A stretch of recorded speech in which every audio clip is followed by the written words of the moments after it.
guys, perkenalkan nama saya Yusufus Kafasuk Putra Maru dari kelas 11K. Baik, di sini saya ingin memaparkan materi tentang peristiwa-peristiwa sekitar proklamasi dan peristiwa proklamasi kemerdekaan Indonesia. Yang pertama itu pendahuluan. Proklamasi kemerdekaan Indonesia pada 17 Agustus 1945 merupakan hasil dari perjuangan panjang rakyat Indonesia dalam melepaskan diri dari penjajahan. Namun, kemerdekaan ini tidak terjadi begitu saja, melainkan melalui serangkaian peristiwa penting sebelum dan sesudah proklamasi. Peristiwa-peristiwa sekitar proklamasi dipengaruhi oleh faktor eksternal dan internal, seperti kekalahan Jepang dalam Perang Dunia Kedua, perbedaan pendapat antara golongan tua dan muda, hingga penculikan Soekarno-Hatta ke Rengas Dengklok. Selanjutnya, peristiwa proklamasi itu sendiri menjadi momen puncak yang menandai lahirnya Negara Kesatuan Republik Indonesia.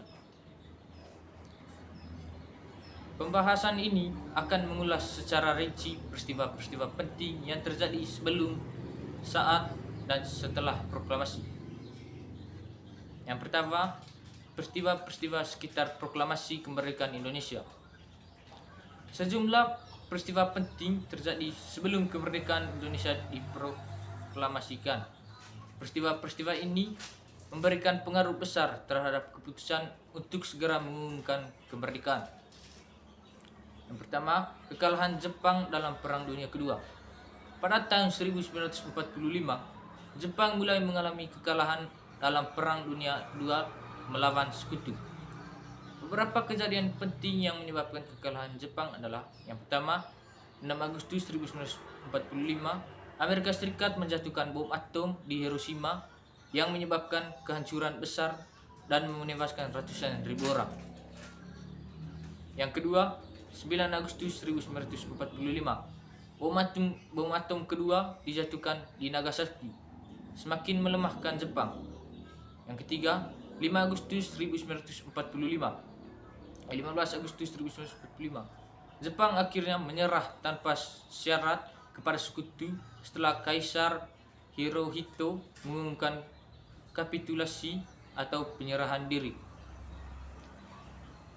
Yang berikut itu, kekalahan Jepang ini menciptakan kekosongan kekuasaan atau vacuum of power di Indonesia.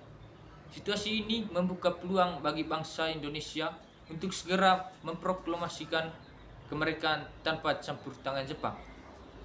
Yang kedua, perbedaan pendapat antara golongan tua dan golongan muda. Setelah mendengar kabar bahwa Jepang telah menyerah kepada Sekutu, para pemuda pejuang segera mendesak Soekarno dan Hatta untuk segera memproklamasikan kemerdekaan. Namun, terdapat perbedaan pandangan antara golongan tua dan golongan muda mengenai cara dan waktu proklamasi. Golongan tua, Soekarno, Hatta, dan tokoh-tokoh PPKI menginginkan proklamasi setelah melalui jalur diplomasi untuk menghindari pertumpahan darah. Berpendapat bahwa proklamasi harus menunggu kepastian dari Jepang terlebih dahulu. Sedangkan dari golongan muda mendesak agar proklamasi segera dilakukan tanpa menunggu Jepang, karena Jepang sudah menyerah dan tidak memiliki kekuasaan lagi di Indonesia. Menganggap bahwa jika menunggu, Indonesia bisa kembali dijajah oleh Sekutu. Perbedaan pandangan ini akhirnya memicu peristiwa Rengas Dengklok. Yang ketiga, peristiwa Rengas Dengklok 16 Agustus 1945.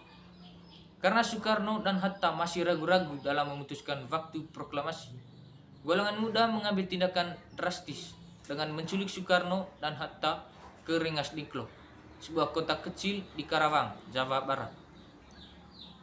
Tujuan dari penculikan itu adalah menjauhkan Soekarno dan Hatta dari pengaruh Jepang, memaksa mereka agar segera memproklamasikan kemerdekaan tanpa menunggu Jepang.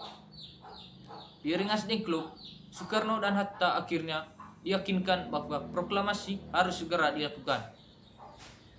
Pada malam harinya, setelah terjadi kesepakatan antara golongan tua dan golongan muda di Jakarta, Soekarno dan Hatta dibawa kembali ke Jakarta untuk merumuskan teks proklamasi. Yang kedua, B. Peristiwa Proklamasi Kemerdekaan Indonesia 17 Agustus 1945. Yang pertama, perumusan naskah proklamasi 16 Agustus 1945 pada malam hari. Setelah kembali ke Jakarta, Soekarno dan Hatta dan Ahmad Soebarjo menuju rumah Laksamana Tadasi Maeda, seorang perwira yang bersimpati kepada pejuang kemerdekaan Indonesia. Di rumah Laksamana Maeda, mereka menyusun naskah proklamasi dengan berdiskusi. Beberapa poin penting dalam perumusan naskah ini. Soekarno, Hatta, dan Soebarjo menyusun konsep awal. Soekarni menyusulkan agar Soekarno dan Hatta saja yang mentandatangani teks proklamasi sebagai wakil bangsa Indonesia. Sayuti Melik mengetik teks proklamasi, mengganti beberapa kata agar lebih jelas dan kuat. Setelah disepakati, naskah tersebut menjadi teks yang akan dibaca keesokan harinya. Yang kedua, pembacaan proklamasi kemerdekaan 17 Agustus 1945 pada pagi harinya. Proklamasi dilakukan di rumah Soekarno, Jalan Pegangsaan Timur nomor 56, Jakarta pada pukul 10 waktu Indonesia Barat. Rangkaian acara proklamasi. Yang pertama, Soekarno membacakan teks proklamasi kemerdekaan Indonesia dengan didampingi oleh Hatta. Yang kedua, pengibaran bendera merah putih oleh Latif, Hendra Ningrat, dan Sahut. Yang ketiga, hadirin menyanyikan lagu Indonesia Raya. Acara ini berlangsung sederhana tetapi memiliki makna yang sangat besar bagi bangsa Indonesia. Yang ketiga, C. Makna dan dampak peristiwa proklamasi. Yang pertama, makna proklamasi. Menandai kemerdekaan Indonesia secara de facto dan de jure, menegaskan kedaulatan bangsa Indonesia yang bebas dari penjajahan menjadi dasar pembentukan negara dan pemerintahan yang sah. Yang kedua, dampak proklamasi. Dampak di dalam negeri. Rakyat mulai mengambil alih kantor-kantor pemerintahan dan fasilitas umum dari tangan Jepang. Pembentukan pemerintah Indonesia pertama dilakukan melalui sidang PPKI pada 18 Agustus 1945. Perjuangan mempertahankan kemerdekaan melalui perlawanan terhadap Belanda yang ingin kembali menjajah Indonesia. B. Dampak dari luar negeri. Negara-negara lain mulai mengetahui kemerdekaan Indonesia, tetapi pengakuan resmi dari dunia internasional masih harus diperjuangkan. Belanda tidak mengakui kemerdekaan Indonesia sehingga memicu agresi militer dan perjuangan diplomasi di forum internasional. Yang terakhir itu kesimpulan. Kesimpulan yang saya ambil itu, proklamasi kemerdekaan Indonesia tidak terjadi begitu saja, tetapi melalui serangkaian peristiwa penting yang dipengaruhi oleh situasi global dan perjuangan internal bangsa Indonesia. Dari kekalahan Jepang, perbedaan pendapat antara golongan tua dan muda, sehingga peristiwa Rengas Dengklok, semuanya berperan dalam mempercepat proklamasi. Puncaknya terjadi pada 17 Agustus 1945 ketika Soekarno membacakan teks proklamasi yang menjadi tonggak sejarah berdirinya negara Indonesia.